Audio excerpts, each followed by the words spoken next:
नक्श! मुझे मारना पसंद ही नहीं है, बल्कि बहुत पसंद है। जल्दी करो, भागो।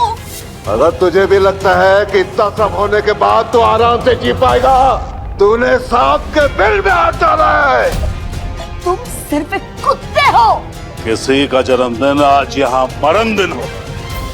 एक कुत्ता जिसे सिर्फ पूरे दिन भौंकना आता है, और उसे सबक सिखाना जरूरी नहीं है। जिस इरफान भाई के सामने सारा शहर झुकता है, इरफान भाई क्यों नक्श के सामने झुक गया? ऐसा क्या कहा नक्श ने इरफान भाई के कानों में जो उसके पैरों तले जमीन खिसक गई? एक दिन तुम्हें समझाते समझाते खुद पागल हो जाऊंगी। यार ये बड़े लोगों की क्लास पार्टी में तुम्हारा पहली बार होगा, हमारा तो रोज का है। कम से कम इस गिफ्ट को तो ठीक से रैप कर लेते। अब कल खास चली गई है। छोटे लोग छोटी सोच।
गरीब घर जमाई नक्श की रईसजादी पत्नी अनिका की दादी कल्याणी जावेरी का बर्थडे था।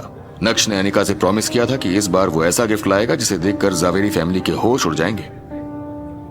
क्या है? नक्श उस बॉक्स को खोलकर अनिका को दिखाना चाहता था कि उसने अनिका की दादी कल्याणी के लिए क्या लिया है। उसे लग रहा था कि गिफ्ट देखकर वो पूरी तरह से सरप्राइज्ड हो जाएगी।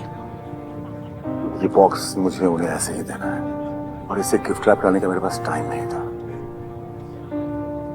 छोड़िए ना, ये बॉक्स मैटर नहीं करता है, इसके अंदर रखा सामान मैटर करता है। अनिका उस बॉक्स के अंदर का सामान नहीं देखना चाहती थी। उसे लग रहा था कि अगर नक्श ने वो सामान अभी बाहर निकाला तो उसके लिए बहुत एम्बैरेसिंग हो जाएगा। नक्श, इस बॉक्स को भी खोलने की कोई जरूरत नहीं है। मौके का फायदा उठाना, और जब सभी लोग दादी को गिफ्ट देने लगे तो तुम चुपके से अपना गिफ्ट बाकी लोगों के गिफ्ट के साथ रख देना। मुझे इस बार कोई ड्रामा नहीं चाहिए। थक गई हूँ।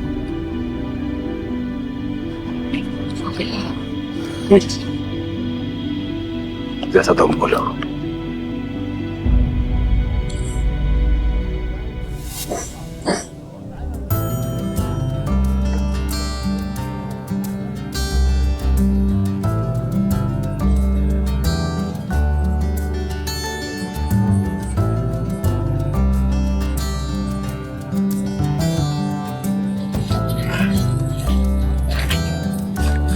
पार्टी शुरू हो गई थी और स्टेज पर सभी लोग एक एक करके कल्याणी को गिफ्ट्स दे रहे थे। ऐसी पार्टीज में अक्सर ऐसा होता है कि सारी रिच फैमिलीज की नजर एक दूसरे के गिफ्ट्स पर होती है। सभी जानना चाहते हैं कि कौन क्या दे रहा है, किसका गिफ्ट सबसे ज्यादा वैल्यूएबल है। साथ ही साथ सभी कल्याणी के रिएक्शंस को भी नोटिस करते हैं ताकि उन्हें पता चले कि वो गिफ्ट कल्याणी को पसंद आया है या नहीं। पल्लवी,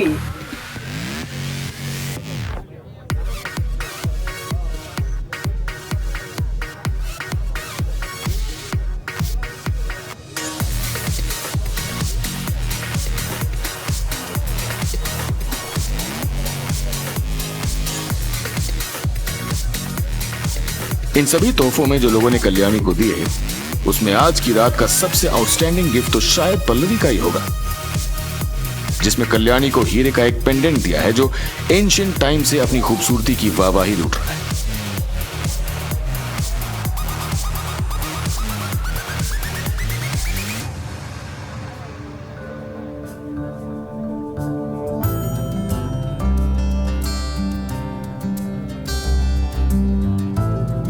ये लड़की शुरू से ही सबसे आगे रही और आज भी सभी से आगे है। अनफॉर्चुनेटली भले ही तुम्हारी दादी तुमसे कितना ही प्यार क्यों न करती हो, लेकिन वो तुम्हें हमेशा के लिए अपने पास नहीं रख सकती। एक न एक दिन तुम्हारी शादी होगी और तुम दूसरे घर चली जाओगी। मैं उसके बाद तुम्हारा हिस्सा नहीं रह पाऊंगी। पल्लवी का कोई बॉयफ्रेंड भी नहीं है, लेकिन कल्याणी की सोच कहां से कहां पहुंच गई थी।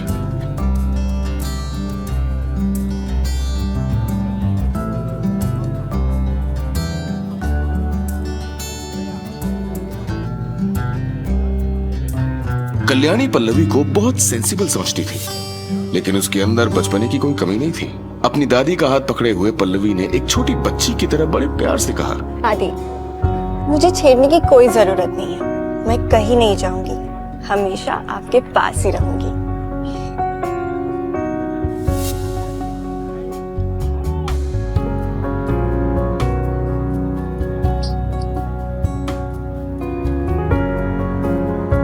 पल्लवी की सीट नक्श के बाजू में थी।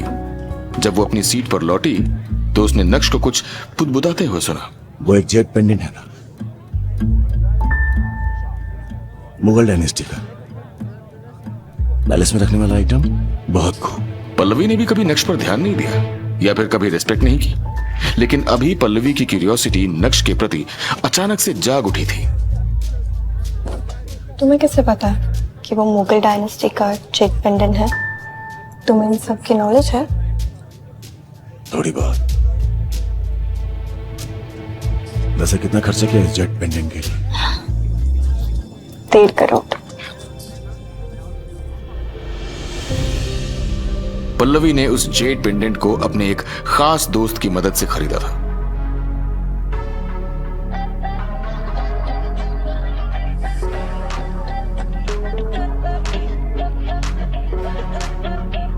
और उसे ये जेट पेंडेंट 20 से 30 लाख रुपए सस्ते में मिला था, क्योंकि शुरू से ही पल्लवी ने अपने दोस्तों को बता दिया था कि वो अभी अर्न नहीं करती है और उसके पास ज्यादा पैसे भी नहीं है।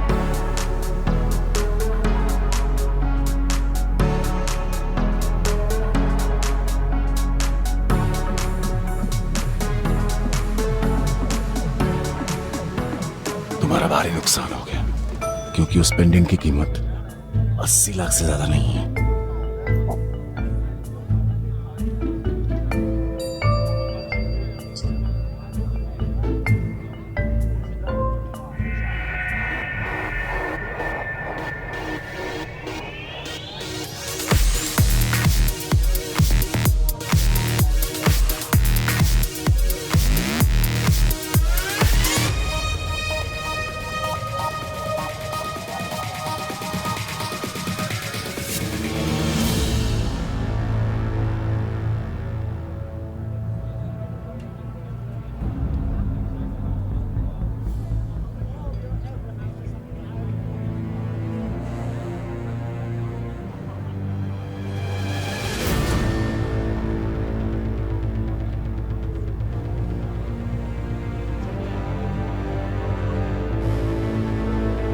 क्या 80 लाख? लेकिन ऐसे कैसे हो सकता है?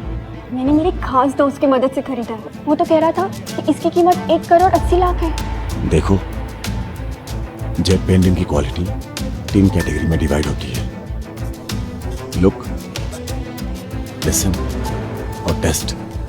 अगर कोई जेट बहुत ही ज्यादा ट्रांसपेरेंट है और ग्लॉसी है तो समझ जाओ कि वो सबसे बेस्ट जेट है। लेकिन तुमने जो पीस दादी को दिया है वो इतना ज्यादा ट्रांसपेरेंट नहीं था, और उसका कलर भी ऑफ ग्रीन था और टेक्सचर भी अनइवन था। उसे हम मीडियम क्वालिटी का समझ सकते हैं, लेकिन नॉट द हाईएस्ट क्वालिटी। इसीलिए उसकी कीमत 70 लाख है। अगर तुम्हारा दोस्त तुम्हें डिस्काउंट भी देता तो भी उसे 30-40 लाख का प्रॉफिट होता, लेकिन उसने तो सीधा 90 लाख का प्रॉफिट कमाया। तुम्हारा दोस्त।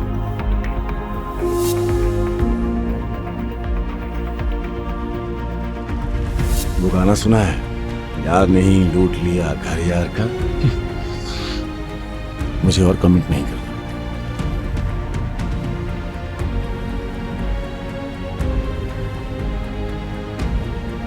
नक्श जो कुछ भी कह रहा था, पल्लवी उसे सुनकर दंग रह गई। उसे यकीन नहीं हो रहा था कि उसके दोस्त ने उसे चूना लगा दिया।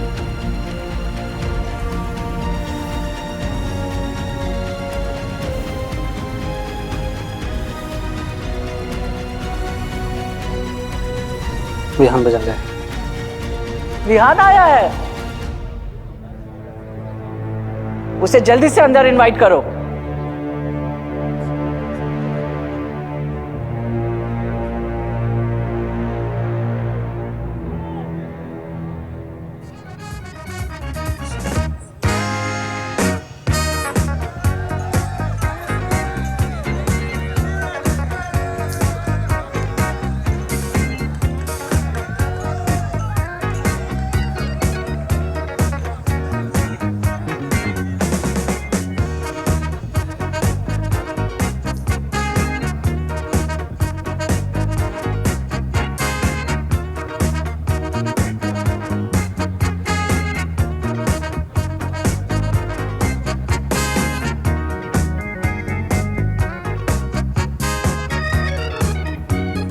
विहान के हाथ में कल्याणी को देने के लिए एक खूबसूरत सा गिफ्ट बॉक्स भी था।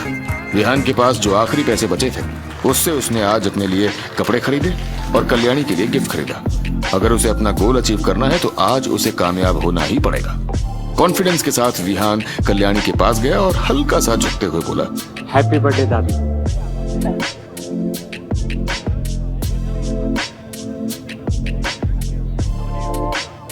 दादी, आज आपका जन्मदिन है और मेरी तरफ से आपको लख लख बधाई। भगवान करे कि आप स्टैच्यू ऑफ यूनिटी की तरह हमारे साथ ऐसे ही खड़ी रहें हमेशा के लिए। एंड सॉरी दादी, काफी ट्रैफिक था इसलिए आने में थोड़ा लेट हो गया और उम्मीद करता हूँ आप इस वजह से मुझसे नाराज नहीं होंगी। कल्याणी जानती थी कि विहान को अनिका बहुत पसंद है। विहान को देखकर कल्याणी के दिल में न जाने क्या क्या ख्याल आने लगे थे। अब जब आ ही गए हो तो कौन सा लेट और कैसा लेट।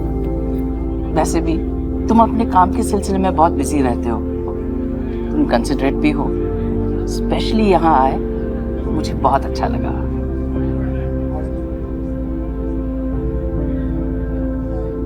दादी, आज मैं आपको सिर्फ यहाँ तोहफा देने के लिए नहीं आया हूँ, बल्कि आपके यहाँ से एक खूबसूरत तोहफा ले जाने के लिए आया हूँ।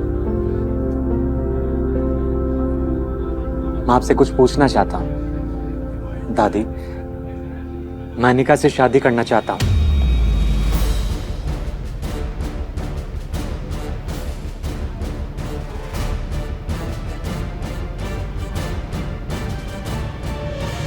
कल्याणी ने घूरते हुए विहान को देखा और उसके बाद उनकी नजर अनिका पर जाकर टिक गई थी।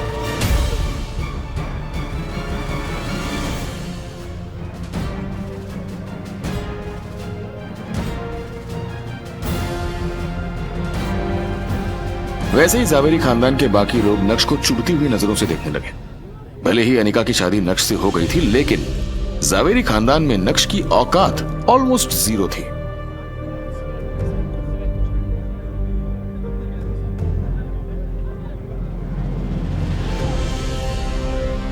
विहान, तुम्हें भी पता है कि अनिका की शादी हो चुकी है और इस शादी को 2 साल से ज्यादा का समय हो गया है। क्या तुम्हें इस सब से फर्क नहीं पड़ता?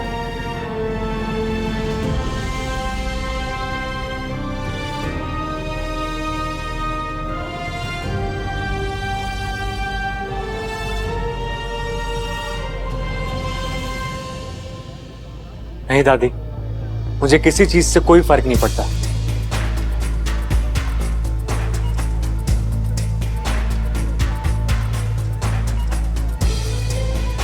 मैं अनिका से बहुत प्यार करता हूं और आपको भी मैं दिल से दादी मानता हूं और उम्मीद करता हूं कि आप अनिका की खुशियों के बारे में सोचेंगे और मेरी रिक्वेस्ट को एक्सेप्ट करेंगे। विहान को नक्श के वहां होने से कोई फर्क नहीं पड़ रहा था। उसे तो बस अनिका से मतलब था और वो आज उसे यहां से ले जाना चाहता था। उसी समय विहान, विहान, विहान, विहान।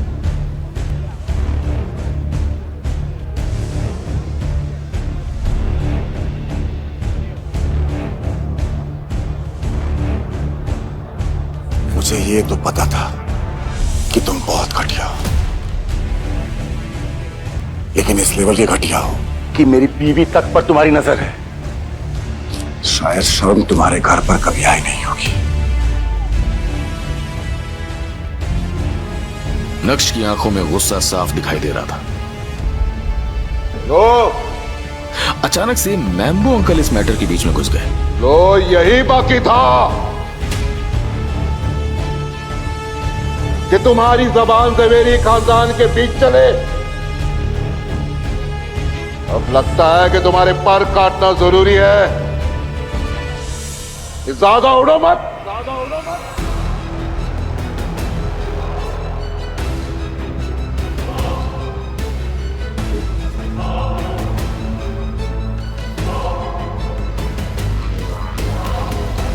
इससे कोई फर्क नहीं पड़ता कि मैं कितना ही यूजलेस क्यों ना हूं, लेकिन आपसे बेटर हूं।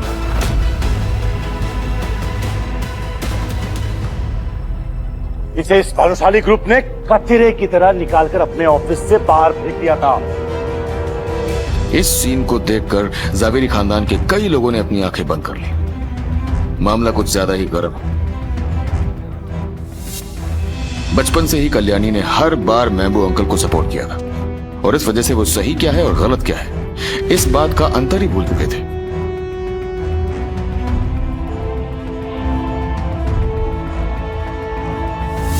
यही वजह है कि उन्हें दूसरों के मामले में घुसना और लड़ाई झगड़ा करना बहुत अच्छा लगता था। आज भी वो यही कर रहे थे। जवानी के दिनों से ही मैम्बो अंकल ने कॉलेज में खूब दंगे फसाद किए थे।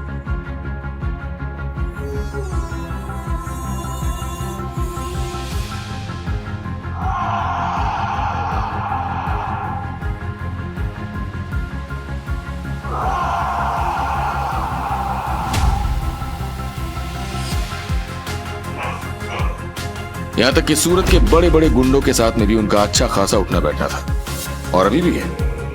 नक्श तो उनके सामने उड़न खटोला है, एक पंच में पता नहीं कहां से कहां चला जाएगा। लेकिन उसके बाद भी उसने मैम्बो अंकल से पंगा ले लिया था और ये देखकर ज़ावेरी खानदान के लोग फुसफुसाने लगे थे। हो गया कल्याण, आज की रात नक्श के लिए अच्छी जाने वाली नहीं है। बरोबर छे, इसका कोई हक नहीं बनता कि यह हमारे ज़ावेरी खानदान के बीच में कुछ बोले। किसी ने भी मैम्बो अंकल को रोकने का इनिशिएटिव नहीं लिया। सभी नक्श को मार खाता हुआ देखना चाहते थे। नक्श अभी भी अपनी जगह पर खड़ा हुआ था और उसकी बॉडी लैंग्वेज में कोई भी चेंजेस नहीं आए थे। उसके चेहरे पर डर दिखाई ही नहीं दे रहा था। साले कमीने, तेरी इतनी हिम्मत! खड़े खड़े क्या कर रहे हो? जल्दी करो और निकलो यहाँ से।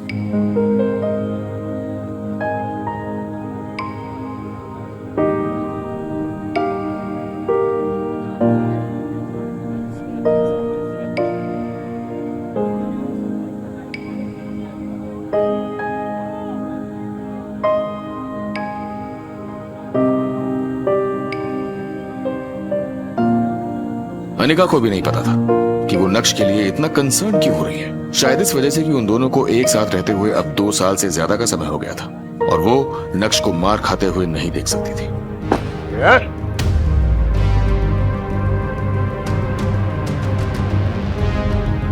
सारी ताकत उस पर ही आजमानी है। तू मेरे गुस्से और ताकत को नहीं जानता। कुत्ते कमीने, मैं तेरा खून पी जाऊंगा। सभी इस सीन को गौर से देख रहे थे। जैसे ही मैम्बो अंकल ने मुक्का मारने के लिए अपना हाथ नक्श की ओर बढ़ाया, वैसे ही नक्श ने तुरंत ही उनका हाथ पकड़ लिया। मुझसे बहुत लोगों को नफरत है ना। मेरी जिंदगी लेने का ख्याल बहुत बार आया हुआ था कि मैं कीड़ा मकोड़ा हूं तुम लोग जो खुश आया है तुम लोग से। मुझसे बहुत नफरत है ना, मुझसे घिन आती है। जब ये हाथ पड़ेगा ना तो बदबू आएगी। ये बोलकर नक्श ने मैम्बो अंकल की रिस्ट को हल्का सा ट्विस्ट कर दिया। सभी के कानों में सबसे पहले एक क्रिस्प साउंड सुनाई दी और उसके बाद मैम्बो अंकल के मुंह से जैसी आवाजें निकली जैसे मानो नक्श ने मुर्गे को हलाल कर दिया। ये बोलते हुए नक्श ने मैम्बो अंकल की छाती पर एक जोरदार मुक्का चढ़ा और मैम्बो अंकल हवा में उड़ते हुए कुछ मीटर दूर जा गिरे।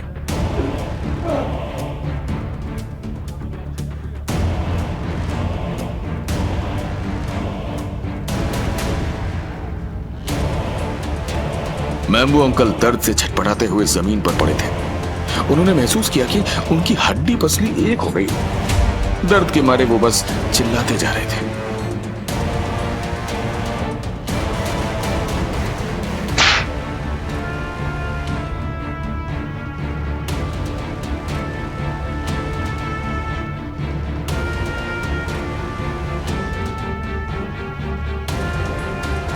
अपने आप को समझते क्या हो?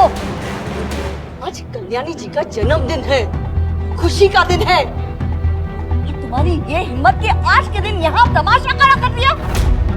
सही कहा तुम कीड़े मकोड़े हो इस परिवार के लिए। हमारा खाकर हम ही को नुकसान पहुंचा रहे हो। जानवर भी तुमसे ज्यादा वफादार होता है। तुम सिर्फ एक कुत्ते हो जिसे मेरे परिवार ने इतने सालों से पाल कर बड़ा किया है।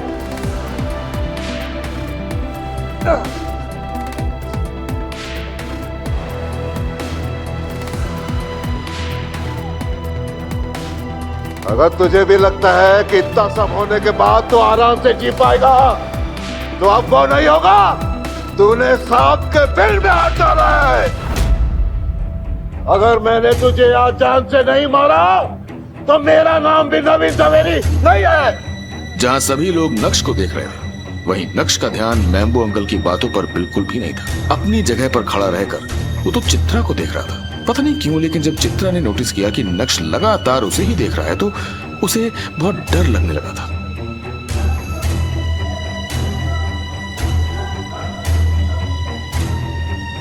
अनिका और मेरी शादी को 2 साल हो गए।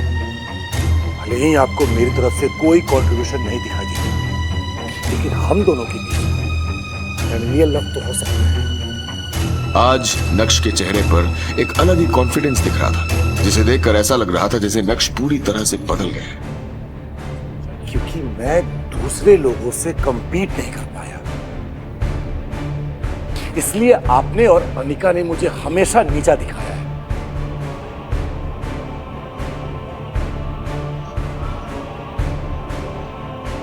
इस थप्पड़ को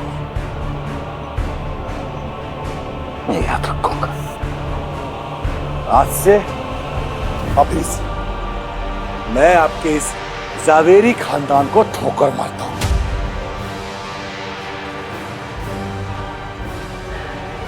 अरे इस छोटी जगह और आप जैसे छोटे लोगों के बीच में मैं कभी नहीं आऊंगा, जिन्हें इंसान नहीं, रुतबा और दौलत इंसानियत से बड़ा लगता है।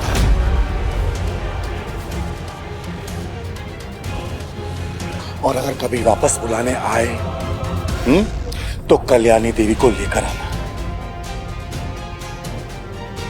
जब तक वो मेरे पैरों में गिरकर सबकी गलतियों की माफी नहीं मांगती,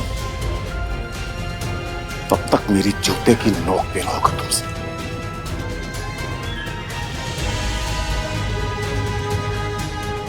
वहीं दूसरी तरफ नक्श की बात सुनकर वहां मौजूद सभी लोग एकदम शॉक्ड रह गए थे। किसी ने भी नहीं सोचा था कि नक्श जैसा कचरा अपने मुंह से ऐसे शब्दों का इस्तेमाल करेगा।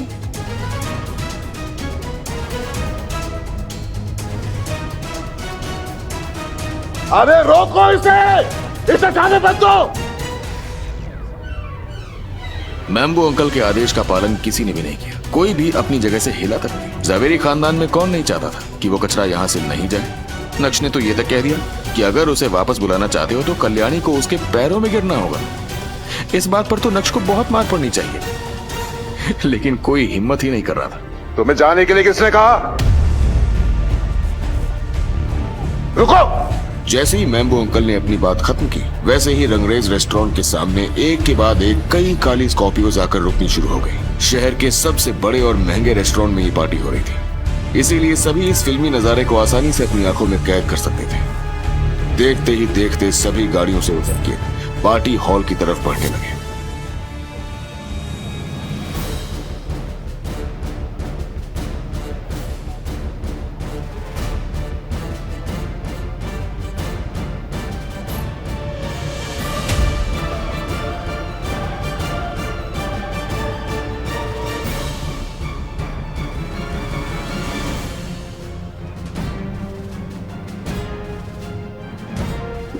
इरफान भाई, अल्लाह का शुक्र है कि आप जल्दी आ गए।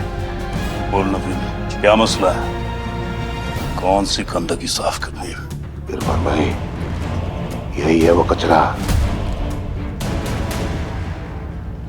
इरफान भाई सूरत के जाने माने गुंडे थे और पूरे सूरत में उनका नाम था। जी हाँ, गलत कामों में।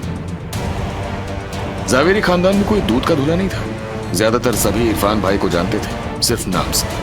देख पहली बार रहे थे और उन्हें देखने के बाद सभी के होश उड़ गए। नवीन मामू का जवाब नहीं। क्या बात है, इन्होंने इरफान भाई को बुला लिया। मैम्बो अंकल के भांजे को ये सब देखकर बहुत अच्छा लगा। नक्श भागो, नक्श भागो। अचानक से सीन आशिकाना से कातिलाना हो गया था। अनिका ने भी इरफान भाई का नाम पहले से सुन रखा था। अगर नक्श उनके हाथों में लग गया तो फिर तो नक्श का कल्याण हो जाएगा। मार मार के नक्श का भरता बना देंगे, शायद वो बचेगा ही नहीं। अनिका के मन में ये सारी बातें चल रही थी।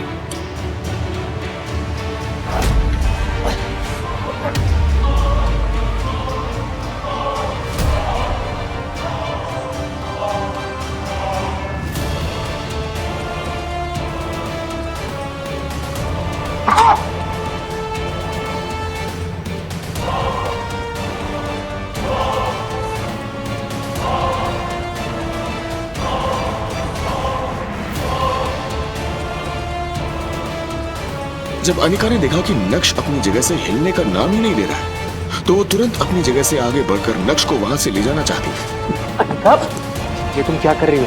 क्या तुम पागल हो गई? सामने इरफान भाई हैं, वो मेल फीमेल कुछ नहीं देखते हैं, उनका बस चाकू चलता है। अगर तुम्हें कुछ हो गया तो मेरा क्या होगा?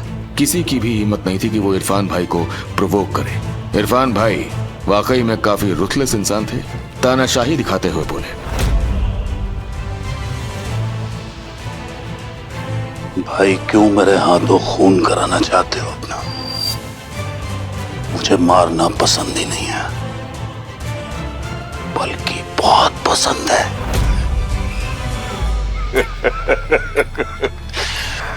मेरे दोस्त नवीन के नाम आज एक और सही। किसी का जन्मदिन आज यहां परम दिन होगा। क्यों अपनी मौत को दावत दिया? अब हो जाएंगे छोटे छोटे छोटे टुकड़े।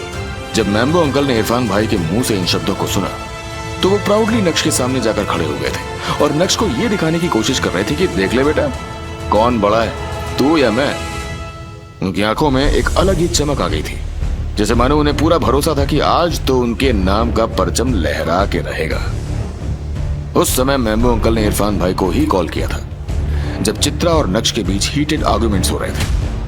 और देखिए, उनके एक कॉल से इरफान भाई इतने सारे लोगों के साथ नक्श को मारने पहुंच गए थे। वैसे इतने सारे लोगों को लाने की क्या जरूरत थी इस नक्श के लिए, ये किसी को समझ में नहीं आ रहा था। 2 लोग ही काफी होते, लेकिन शायद मैम्बो अंकल ने इस बात को बढ़ा चढ़ाकर बोला होगा।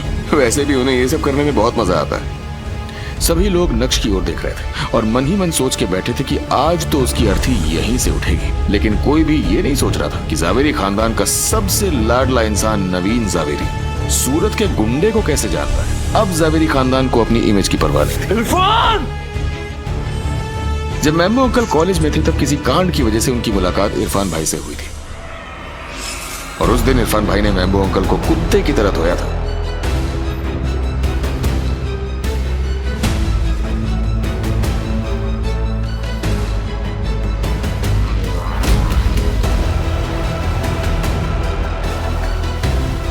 उस दिन के बाद से मैम्बो अंकल ने इरफान भाई के मामलों में कभी पंगे नहीं लिए, बल्कि हमेशा से उनसे दोस्ती करने की कोशिश की।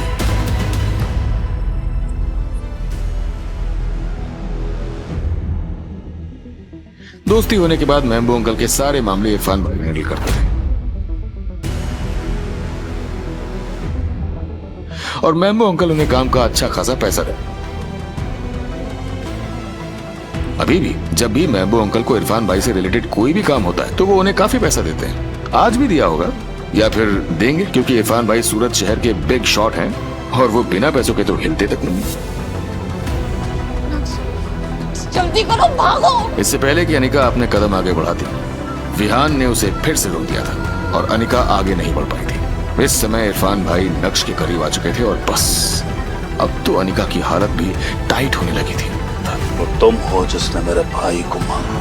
क्या तुम्हें पता नहीं कि वो मेरा दोस्त है? 2 गंदे लोग हमेशा दोस्त ही होते हैं, लेकिन सिर्फ अच्छा इंसान वो बुराई का दुश्मन होता है। एक कुत्ता जिससे सिर्फ पूरे दिन भौंकना आता है और उसे सबक सिखाना जरूरी नहीं है।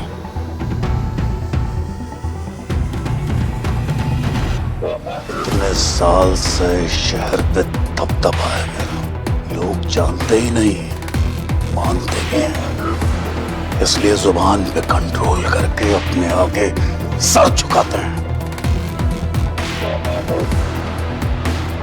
लेकिन तू बच्चा है, इसलिए जुबान पे कंट्रोल नहीं कर पाया और आंख मिलाकर इरफान से बात कर रहा है। आपकी हिम्मत सिर्फ इसलिए बनी है क्योंकि आज तक आपका सर डरने वालों से पाला पड़ा है, लेकिन आज आपको पता चलेगा कि मर्द क्या होता है। नक्श की नजर एक बार भी उस चाकू पर नहीं गई थी जो इरफान भाई ने उसके कंधे पर टिका रखा था।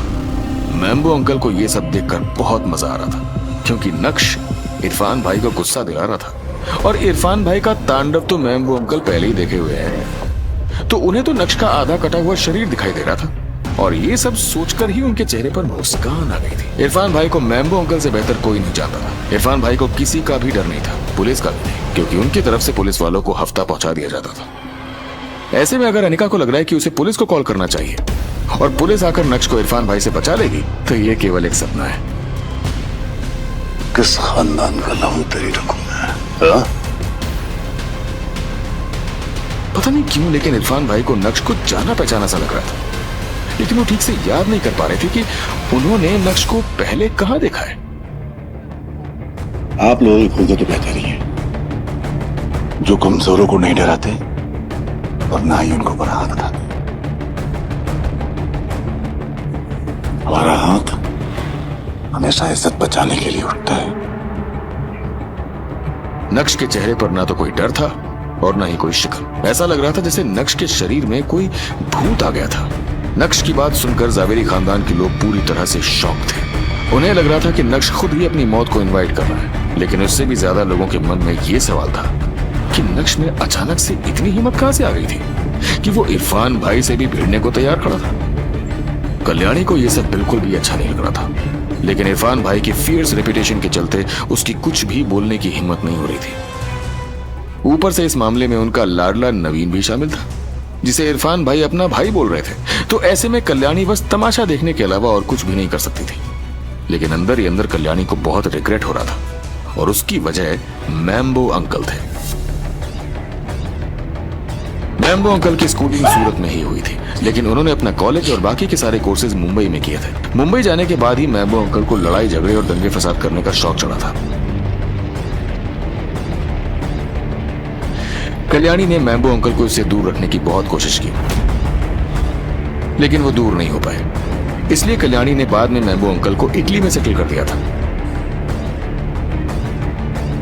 वहां जाने के बाद मैम्बो अंकल में काफी चेंजेस आए, लेकिन वो कहते हैं ना कि कुत्ते की दुम कभी सीधी नहीं होती।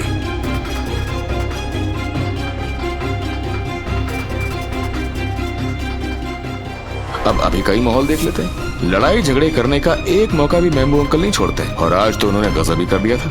अपनी माँ की जन्मदिन पार्टी में एक गुंडे को बुला लिया था। भाई, इस लड़के को बोलने की जरा भी तमीज नहीं है, आपसे किस तरह बात कर रहा है, अभी दिखाता हूँ इसे। ये बोलते हुए मैम्बो अंकल नक्श पर हमला करने के लिए पूरी तरह से तैयार हो गए। नक्श ने घूरते हुए मैम्बो अंकल को देखा।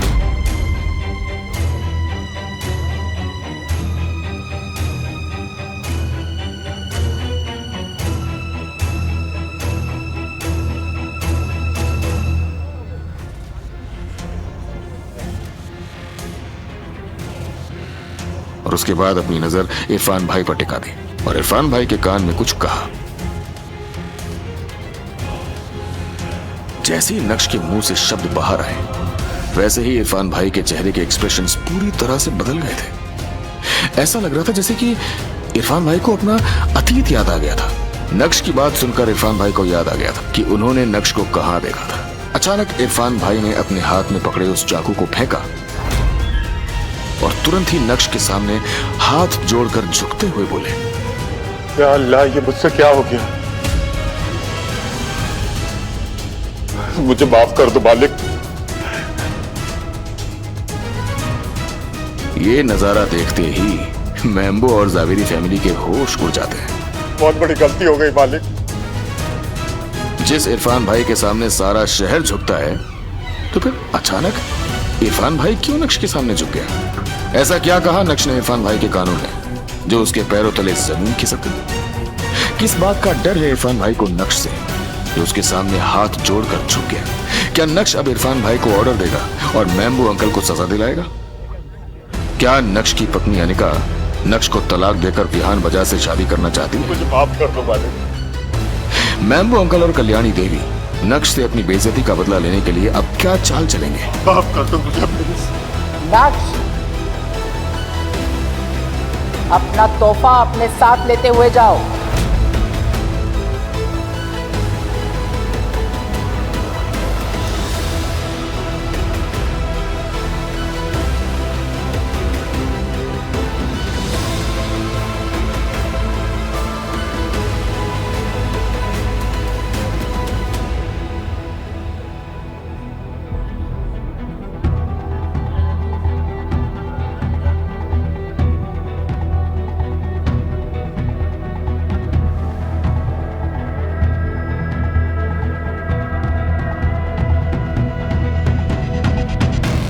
आखिर क्या है इस गिफ्ट बॉक्स का रहस्य जिसे देख सबकी आंखें खुली की खुली रह गई? कौन है ये नक्श और क्या है इसकी कहानी? ये जानने के लिए देखिए अगला एपिसोड सिर्फ पॉकेट FM के YouTube चैनल पर और इंस्टा एम्पायर के सारे एपिसोड्स को सुनने के लिए डिस्क्रिप्शन में दी गई लिंक से डाउनलोड कीजिए पॉकेट FM ऐप।